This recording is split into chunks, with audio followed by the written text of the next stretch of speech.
Здравствуйте, меня зовут Пантелеева Лилия, я врач-психиатр, и сегодня мы будем с вами говорить на тему ковид и психическое здоровье.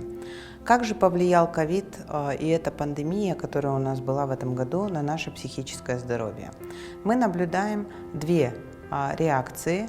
Это в 48% случаев у людей идет как реакция на ковид, и больше всего она проявляется в тревожно-депрессивном спектре расстройств.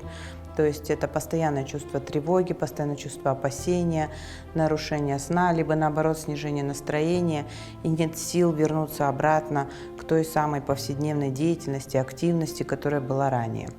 Но также мы наблюдаем у людей, которые перенесли коронавирусную инфекцию, и другие симптомы, которые были спровоцированы микротромбозом тканей сосудов головного мозга. Это такие симптомы, как инсомния, нарушение сна, трудность засыпания, либо трудность сохранения сна на протяжении ночи. Это такие симптомы, как нарушение памяти. У людей выпадают определенные промежутки из памяти их ежедневных действий.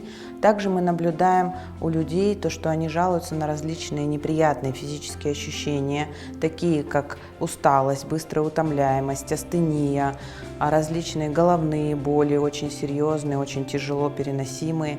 Также наблюдается головокружение, также наблюдаются какие-то неприятные физические боли по всему телу.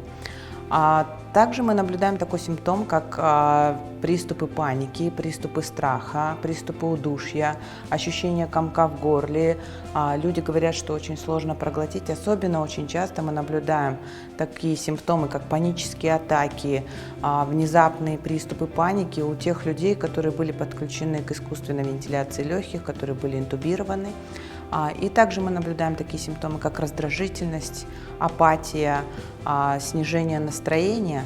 Это все можно вылечить, это все лечится, поэтому если вы обнаруживаете у себя такие симптомы, обязательно обратитесь на горячую линию 118 или обратитесь к врачу-психиатру, психотерапевту, к квалифицированному психологу, либо квалифицированному подготовленному семейному врачу.